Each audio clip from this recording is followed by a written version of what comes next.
Hydro and wind projects. Now that's the one item on this list that I know resonates very clearly here in the Northeast because I've been engaged with a number of you on the issue.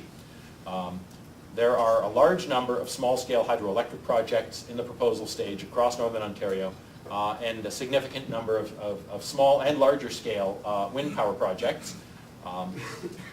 Anybody who reads the papers knows that the approval and regulatory environment for those things has been changed by the Green Energy Act, and not without controversy in many parts of Ontario. We have certainly heard from operators in the area where small hydro projects are proposed. I've been asked the question very directly, so what's NOTO's stance on small-scale hydro projects? Our stance is really pretty simple.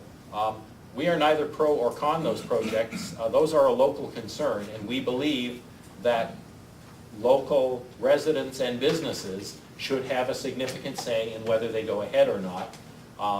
And they should be evaluated fairly and openly in terms of reasonable cost-benefit analysis, both economically and socially.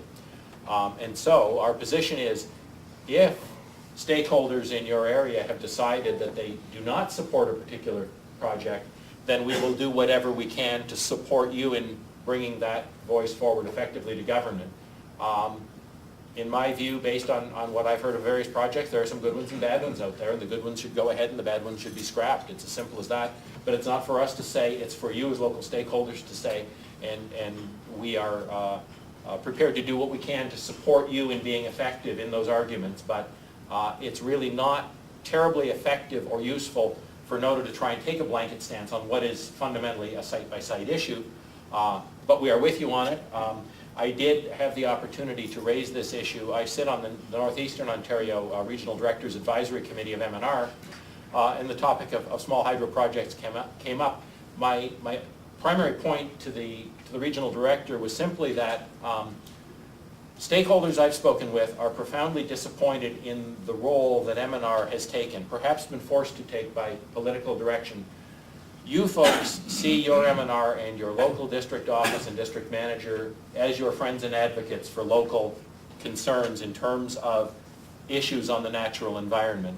And to be told, well, the process says all you can do is take it to the Ministry of Environment, who frankly don't have a track record of understanding our environment very well, and that M&R is now cast in as, at best, neutral observer role, at worst, perhaps advocate for the project, because M&R does indeed have an economic development role on the Crown land base. I'm not disputing that.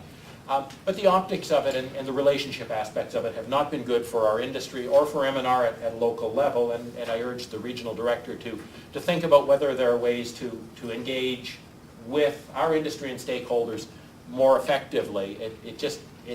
It's different from what we have customarily experienced and expected from M&R, and some folks are a little taken aback by it, and I don't blame our M&R folks. I do blame some policy frameworks that have I think, deprived M&R of an opportunity to be an active facilitator in doing this better.